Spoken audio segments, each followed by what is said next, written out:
So hello class, this is ABS sir और आज हम लोग प्रोजेक्टाइल मोशन के डेरिवेशन करेंगे। ठीक है, तो प्रोजेक्टाइल मोशन कल भी मैंने आपको बताया था कि कोई भी मोशन जो ग्रेविटी के अंदर होता है, मतलब under the influence of gravity या ग्रेविटेशनल फोर्स, उस मोशन को हम प्रोजेक्टाइल मोशन बोलते हैं।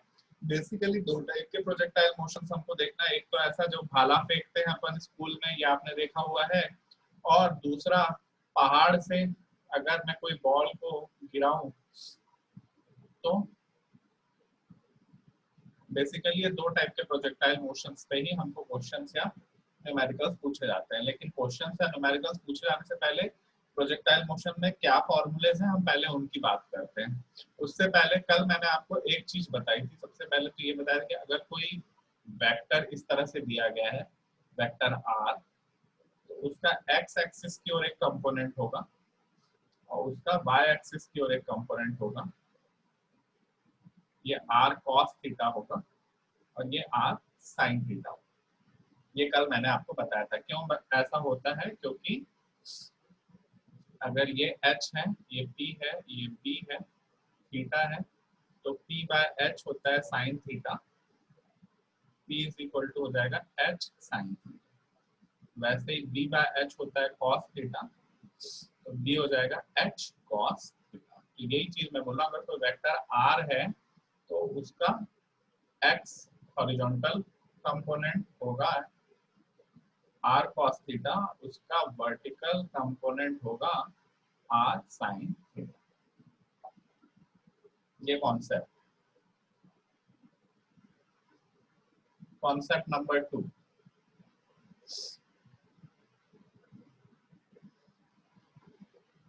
हॉरिजॉन्टल मोशन जो है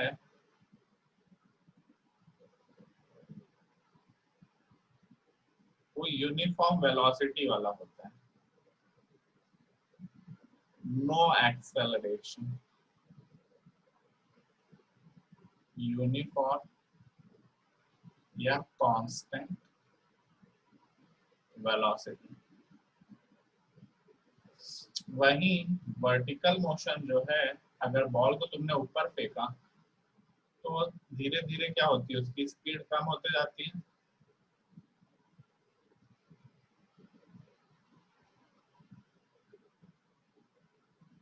क्योंकि ग्रेविटी कहाँ एक्ट कर रही है? डाउनवर्ड। तो वर्टिकल जो है horizontal no acceleration constant velocity, vertical क्या है? Uniformly accelerated motion, uniformly accelerated motion. इसका मतलब ये है कि हॉरिजॉन्टल में मैं सिर्फ सिंपल सा फॉर्मूला लगाऊंगा, velocity v is displacement by time. वहीं यहाँ यूनिफॉर्मली एक्सेलरेशन, वहां पे मैं सब फॉर्मूले लगा सकता हूँ। s is equal to u t plus half a t square, v is equal to u plus a t and v square minus u square is equal to 2ax। ये concept number 1 और concept number 2। अब बात करते हैं हम कि हमको दिया क्या जाएगा। अगर इनिशियली मैंने फेंका यहाँ से बॉल को या भाले को, तो भाला यहाँ जाके गिरेगा, यस और नो। तो इनिशियल मेरा वेलोसिटी वेक्टर v है, जिसका एंगल क्या है? थीटा। ठीक है, ये इनिशियल पॉइंट से कितना दूर जाकर फेंका गया, कितनी दूर तक गया, उसको ही हम बोलते हैं रेंज। क्या बोलते हैं उसको हम? रेंज। तो हमको एक रेंज निकालना पड़ेगा। दूसरा, ग्राउंड से कितना ऊपर गया उसको बोलते हैं h, या मैक्सिमम हाइट अटेन्ड। दूसरा फॉर्मूला मेरे को ये निकालना है, पहला रेंज का है और हाइट का है, और तीसरा ये यहाँ से हवा में था और वापस जमीन पे गिरने से पहले एक टाइम टी लिया होगा, कितने देर तक हवा में है उसको बोलते हैं टाइम ऑफ फ्लाइट। तो मुझे क्या तीन चीजें निकालनी है बेटा? आर निकालना है, एच निकालना है और टी निकालना है टू फाइंड। और गिवन क्या है बेटा मेरे को? v या इनिशियल वेलोसिटी u मैं यू की बात करता हूँ, वी नहीं बोलता हूँ इसको, मैं यू बोलता हूँ, इनिशियल वेलोसिटी यू और उसका एंगल थीटा। अब कैसे करेंगे, चलिए देखते हैं कैसे करते हैं। Let us start. ठीक है, गिवन क्या है मेरे को, इनिशियल वेलोसिटी u और x एक्सिस से उसका एंगल थीटा, और फाइंड क्या करना है मेरे को, रेंज, RANGE रेंज,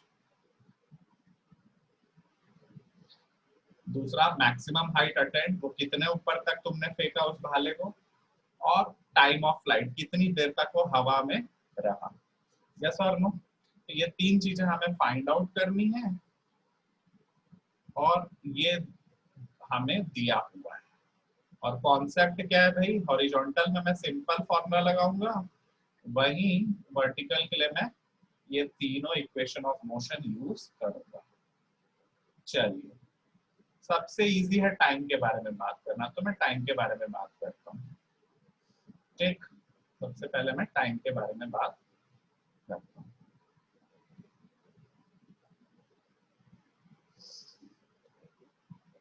बॉल यहां से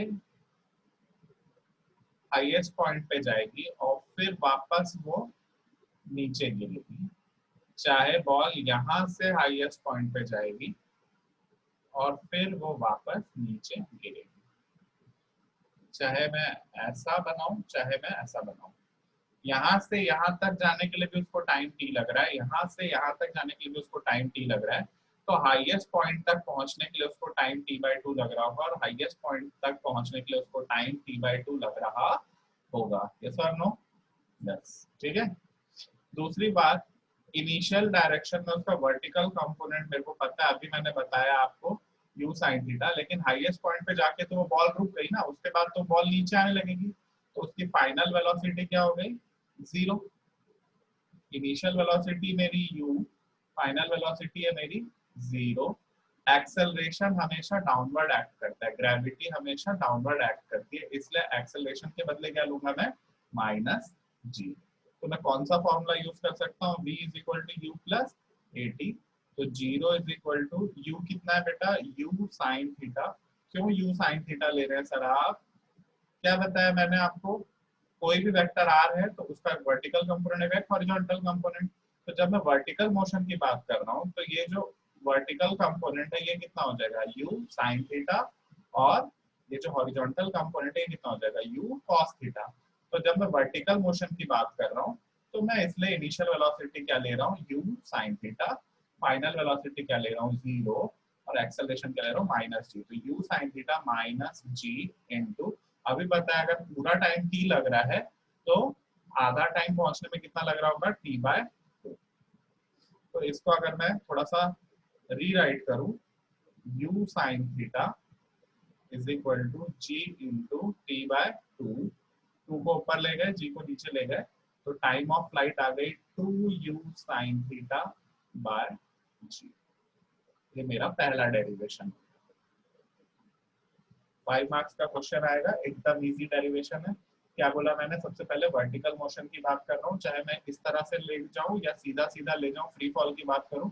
इनिशियली u sin थीटा से अगर बॉल या भाला ऊपर फेंका गया, हाईएस्ट पॉइंट पे उसकी वेलोसिटी 0 हो जाएगी, क्योंकि उसके ऊपर वो और नहीं जा रहा है, वहां से फिर वो नीचे आने लगेगा, तो उस पॉइंट पे उसकी वेलोसिटी 0 हो जाएगी। अगर पूरा नीचे आने पे टाइम t लग रहा है तो आधा डिस्टेंस जाने पे उसको आधा टाइम लगना चाहिए, t/2 ड्यू टू सिमेट्री। तो मैं फॉर्मूला यूज कर रहा हूँ, v is equal to u plus AT for vertical motion, 0 is equal to u sin theta minus g into t/2, और यहाँ से मैंने t की वैल्यू निकाल ली, कितना, 2u sin theta by g। अब बेटा जितनी देर में ये बॉल ऊपर जाके नीचे आई है, उतनी देर में बॉल ने वर्टिकल मोशन भी कवर अप किया है और हॉरिजॉन्टल मोशन भी कवर अप किया है। ये टी टाइम में ही ये कहां से कहां तक पहुंचा, यहाँ तक पहुंचा होगा, और इसकी इनिशियल वेलोसिटी हॉरिजॉन्टल डायरेक्शन में कितनी थी, u cos थीटा, जो कि चेंज नहीं हो रही है, जो कि चेंज नहीं हो रही है, वहां पे कोई फोर्स नहीं लग रहा है, वहां पे हॉरिजॉन्टल डायरेक्शन में कोई ग्रेविटी एक्ट नहीं कर रही है। इसलिए मैं सिंपल फॉर्मूला यहाँ पे अगर यूज करूं, u cos theta is equal to r by t, तो r is equal to t into u cos theta. तो इसलिए r is equal to u cos theta into t की वैल्यू अभी मैंने निकाला है 2u sin theta by g। इसकी value put कर दूं तो 2 sin theta cos theta into u square by g। ये फॉर्मूला होता है u square by g sine 2 theta का। मैंने स्टार्टिंग में जब ट्रिग्नोमेट्री पढ़ाया था, याद करो मैंने एक फॉर्मूला बताया था, sine a plus b is sine a cos b plus cos a sin b। जब दोनों जगह मैं थीटा थीटा रख दूं तो sine theta plus theta will become sine theta cos theta plus cos theta sin theta. Value put करा तो sine 2 theta is 2 times of sine theta cos theta. यहाँ से मैंने ये रेंज का भी फॉर्मूला निकाल लिया। यहाँ पे एक बात नोट करने की है, नोट फिर से रिपीट करूंगा, परेशान नहीं होंगे। Sine 2 theta is not equal to 2 sine theta. अरे sine 60 degree is equal to 2 times of sine 30 degree होता है क्या? नहीं होता ना। साइन 2 थीटा को ऐसे कभी नहीं लिख देंगे 2 साइन थीटा, गलत, wrong. Sine 2 theta is always 2 sine theta cos theta. ये बात याद रखने वाली है। ठीक, रख के देख लो। ये √3/2 है, ये 2 इंटू 1/2 है। क्या 1 इज इक्वल टू √3/2 होता है क्या? कभी नहीं होता है ना। तो ये हमेशा कभी गलती नहीं करेंगे कि sine 2 theta is 2 sine theta. No, sine 2 theta is 2 sine theta into cos theta. कैसे? 2 इंटू साइन 60 की बात कर रहा हूँ। साइन थीटा कितना होता है? 1/2। कॉस थीटा कितना? कॉस 30 कितना होता है? √3/2। तो यस, दिस इज ओके। ठीक, तो मैंने दो चीजें निकाल ली। सबसे पहले टाइम ऑफ फ्लाइट निकाला, कितना निकाला? 2u sin theta by g। दूसरा मैंने मैक्सिमम रेंज निकाल लिया, r is equal to u square sin 2 theta by g। अब क्या बच गया मेरे पास? टाइम ऑफ फ्लाइट निकल गया, r निकल गया। अब मेरे को क्या निकालना है? h। तो h के लिए भी मैं अगर वर्टिकल मोशन की ही बात करूं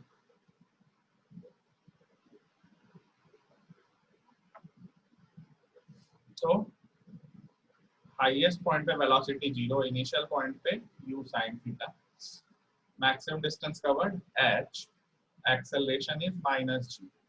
तो कौन सा फॉर्मूला लगाऊंगा? v square minus u square is 2as, 0 square minus u square sin square theta is 2 into minus g into h। तो simply h is equal to क्या आ गया? u square sin square theta by 2g। Voila, हो गया हमारे 5 number के। तो ये 3 फॉर्मूले मुझे बार बार यूज करना है, बार बार यूज करना है, मैं बोल रहा हूँ। और ये 3 फॉर्मूले मेरे को स्टार्टिंग में मैंने बोला मुझे गिवन u है और थीटा है, u है और थीटा है, u है और थीटा है। निकालना है मुझे time of flight, range and maximum height. मैं एक बार फिर से डिराइव करता हूँ, नो प्रॉब्लम। जितनी भी बार करो उतना कम है, लेकिन ये क्वेश्चन आएगा जरूर आपके एग्जाम में 5 मार्क्स के लिए। सारे टीचरों को बहुत पसंद है। हम पढ़ रहे हैं प्रोजेक्टाइल मोशन। हम क्या पढ़ रहे हैं? Projectile motion. प्रोजेक्टाइल मोशन ऐसा मोशन होता है जो ग्रेविटी के इन्फ्लुएंस में होता है। तो जब मैंने किसी ऑब्जेक्ट को ऐसे फेंका तो वो मैक्सिमम डिस्टेंस पर जाकर गिरेगा, जिसको मैं बोलता हूँ रेंज r। उसने कोई मैक्सिमम हाइट अचीव की होगी जिसको बोलते हैं h, और वो कोई टाइम इंटरवल तक हवा में रहा होगा जिसको बोलते हैं time t, time of flight. Okay. दूसरी बात, जब ये इनिशियली फेंका गया होगा किसी एंगल थीटा से u, तो इसका वर्टिकल वेलोसिटी कंपोनेंट होगा u sin थीटा, इसका हॉरिजॉन्टल वेलोसिटी कंपोनेंट होगा u cos थीटा। इतना तो आपको समझ में आ रहा है। अब मैं बोल रहा हूँ बेसिकली ये दो मोशन है, एक हॉरिजॉन्टल मोशन है जहाँ पे कोई फोर्स नहीं लग रहा है, इसलिए वो यूनिफॉर्म डिस्टेंस ट्रैवल कर रहा है, x is equal to x by t is equal to u, ये सिंपल फॉर्मूला यूज करूंगा। एक वर्टिकल मोशन हो रहा है जहाँ पे वो कॉन्सिक्यूटिवली धीरे धीरे उसकी स्पीड कम होते जा रही है, कम होके वो 0 हो गया और फिर उसकी स्पीड बढ़ते गई। तो यहाँ पे मेरे v is equal to u plus a t and s is equal to ut plus half at square and v square minus u square is equal to 2s, ये तीनों फॉर्मूले लगे। मुझे पूछा क्या क्या गया है सर, मुझे रेंज r पूछा गया है, मुझे टाइम t पूछा गया है, मुझे हाइट h पूछा गया है। मैं सबसे पहले टाइम के साथ करता हूँ। मेरे को पता है इनिशियली ग्राउंड पे यहाँ से वो u sin थीटा की वेलोसिटी से ऊपर जा रहा होगा और हाईएस्ट पॉइंट पे उसकी वेलोसिटी 0 हो गई होगी और फिर वो वापस आता तो पूरा टाइम t लगता है, इसलिए हाईएस्ट पॉइंट पे पहुंचने के लिए उसको टाइम कितना लगा, t/2, और acceleration due to gravity is downward, इसलिए -g। तो मैं simple v is equal to u plus a t वाले फॉर्मूले में रखूँ तो 0 is equal to u sin theta minus g into t/2, मैं हाफ टाइम के लिए ही ले रहा हूँ। तो यहाँ से मैं t is equal to simply निकाल रहा 2u sin theta by g। मैं h भी निकालना है तो मैं इसी कॉन्सेप्ट से लगा रहा हूँ, u sin theta initial speed से गया, वो h हाइट तक गया, फाइनल वेलोसिटी उसकी 0 होगी, ठीक है, और एक्सेलरेशन ड्यू टू ग्रेविटी अभी भी -g है, तो v square minus u square is equal to 2as, 0 square minus u sin theta का whole square is 2 into minus g into h। तो h इज इक्वल टू क्या आ गया, simply u square sine square theta by 2g। Range की जहां बात हो रही है तो भाई ये यहाँ से यहाँ तक गया है r डिस्टेंस, t टाइम में गया है, तो r by t must be equal to u cos theta, so r is equal to t into u cos theta. अभी t के बदले में रख दे रहा हूँ 2u sin theta u cos theta by g, दो बार u है तो मैं इसको लिख रहा हूँ u square by g, 2 sin theta cos theta की वैल्यू होती है sin 2 थीटा। तो यहाँ पे मैंने एक पेज में ही आपको तीनों डिराइव करके दे दिया और तीनों ही बहुत ही इम्पोर्टेंट है, तीनों ही आपको क्वेश्चंस पूछे जा सकते, ठीक है। तो define projectile motion, any motion under the influence of gravity is known as projectile motion, पहला तो ये। फिर define range, time of flight and maximum height attained, तो आप समझा दोगे कि मैक्सिमम कितने डिस्टेंस तक गया और कितने टाइम तक वो हवा में रहा और कितने ऊंचाई तक गया, और उसका डेरिवेशन पूछेगा 1 मार्क्स के लिए, तो आप इसको 1 मार्क्स के लिए डिराइव कर लेना। अब एक दो क्वेश्चन पिछले चैप्टर के छूट गए थे एवरेज वेलोसिटी वाले कॉन्सेप्ट के, मैं पहले वो क्वेश्चन करना चाहता हूँ, ठीक है। दो तीन मेरे फॉर्मूले भी छूट गए थे इक्वेशन ऑफ मोशन के, मैं उसको पहले कंप्लीट करूंगा फिर इसके कल न्यूमेरिकल्स बनाऊंगा।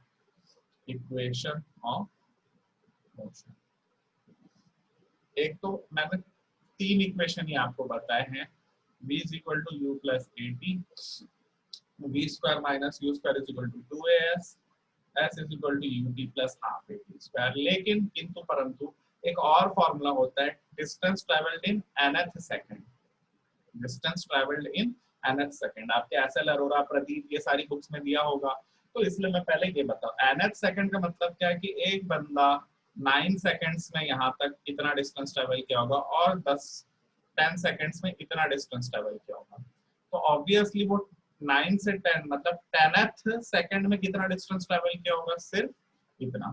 तो मेरे को पर्टिकुलर nth सेकंड में कितना डिस्टेंस ट्रेवल किया है ये निकालना है, ठीक। चलिए पहले इसको देखते हैं। तो अभी मैंने आपको बताया कि nth सेकंड मतलब n सेकंड्स तक बंदे ने कुछ डिस्टेंस ट्रैवल किया होगा और उससे 1 सेकंड जस्ट पहले n-1 तक उसने कुछ डिस्टेंस ट्रैवल किया होगा s dash. So distance traveled in nth second is Sn is s minus s dash. n minus 1 तक वो इतना डिस्टेंस ट्रेवल किया है और n सेकेंड्स में वो इतना डिस्टेंस ट्रेवल किया। तो nth सेकेंड में उसने कितना डिस्टेंस ट्रेवल किया होगा? this minus this. Now अब सिंपल फॉर्मूला में लगाओ s is equal to ut plus half at square वाला अगर फॉर्मूला लगाओ तो यहाँ पे क्या लिखता मैं un plus half an square minus u n minus 1 plus half a n minus 1 का स्क्वायर, जहाँ पे n सेकेंड है और n minus 1 सेकेंड, 10 सेकेंड है 9 सेकेंड, मतलब 10वें सेकेंड में कितना 9th तक जितना चला और फिर 10th में जितना चला उसमें से उसको सबट्रैक्ट कर दिया। इसको अगर अब मैं सॉल्व करता हूँ u वाले टर्म को एक जगह तो n minus 1, वैसे ही हाफ a को एक जगह n square minus n minus 1 का होल स्क्वायर। ब्रैकेट खोलूंगा तो u n minus n plus 1 bracket खोलने पे हाफ a, सिमिलरली ब्रैकेट खोलने पे minus n square plus 2n minus 1। काटो काटो तो Sn is equal to u plus half a 2n minus 1। nth second में एक पार्टिकल कितना डिस्टेंस ट्रेवल कर रहा है? nth सेकेंड का है, ना कि up to n seconds. nth second मतलब अप टू 9 या 10th सेकेंड, उस एक पर्टिकुलर सेकेंड इंटरवल में कितना ट्रेवल किया है वो ये फॉर्मूले से लिखते हैं। अप टू 9 नहीं, only in 9th second, only in 10th second. इस बात को समझ लें। 9 सेकेंड्स तक कितना ट्रेवल किया, 10th सेकेंड तक कितना, तो 10th सेकेंड में कितना,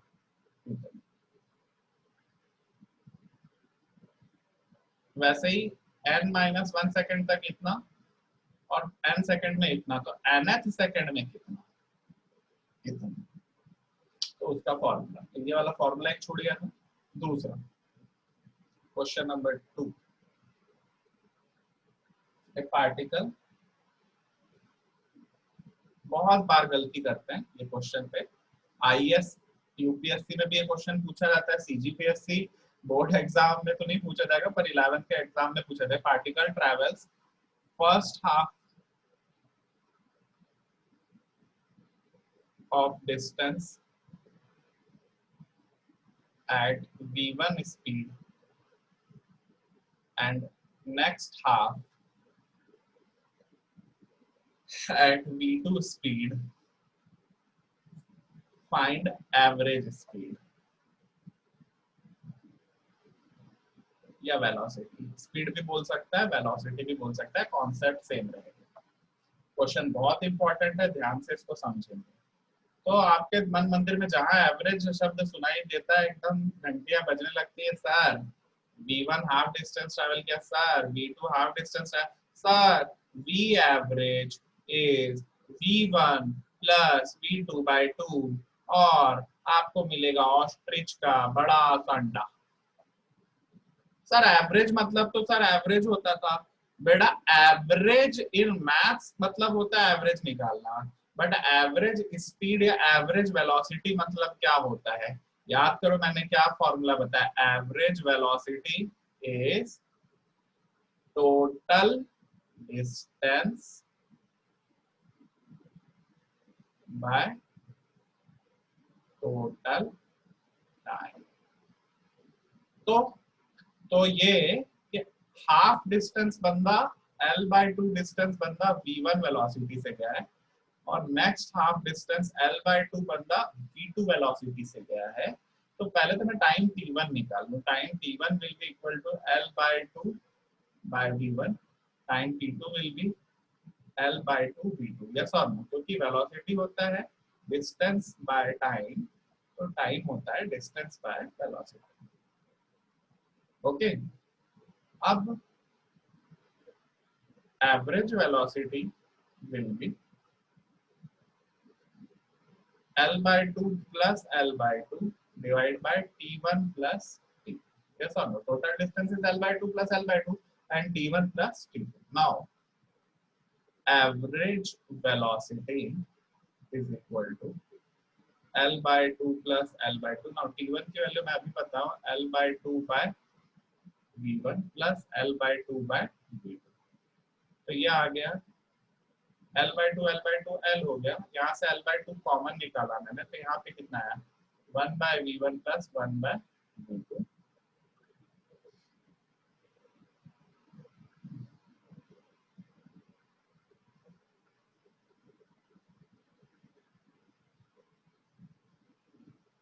यहाँ L से L कट गया, ये 2 ऊपर गया, तो 2 अपॉन इसका एलसीएम निकालूंगा तो क्या आएगा V1 into V2 by V1 plus V2. Again this is denominator का denominator, so it will go up. तो मेरा आंसर आएगा 2V1 V2 by V1 plus V2. Point to be noted. This is very important. जब average velocity पूछेगा कि इतना distance V1 से गया, इतना डिस्टेंस V2 से, तो आप सीधा V1 plus V2 by 2 लिख दोगे, आपको अंडा देगा मैडम या सर जो भी आपका फिजिक्स का टीचर है। आपको एवरेज वेलोसिटी कैसे लिखना है 2v1 v2 by v1 plus v2।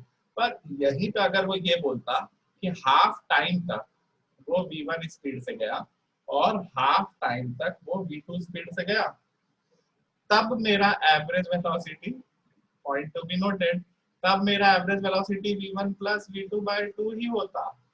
जब टाइम आधा आधा होगा, क्यों सर आप कैसी बात कर रहे हैं सर, चलो करके देख लो।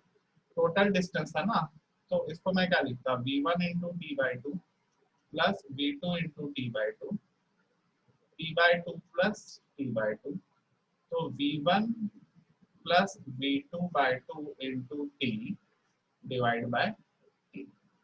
तो कॉन्सेप्ट बनाया, आप अपनी बात को जरा समझें यहाँ पर कि अगर डिस्टेंस हाफ दिया है और अगर टाइम हाफ दिया है, मतलब आधे डिस्टेंस तक L by 2 तक वो V1 से गया है और फिर L by 2 तक वो V2 से गया है, तो V एवरेज होगा मेरा 2 into V1 into V2 by V1 plus V2। लेकिन अगर वो आधे टाइम तक T by 2 तक वो V1 से गया और फिर आधे टाइम तक T by 2 से वो V2 से गया, तो मेरा V एवरेज सिंपल होगा V1 plus V2 by 2।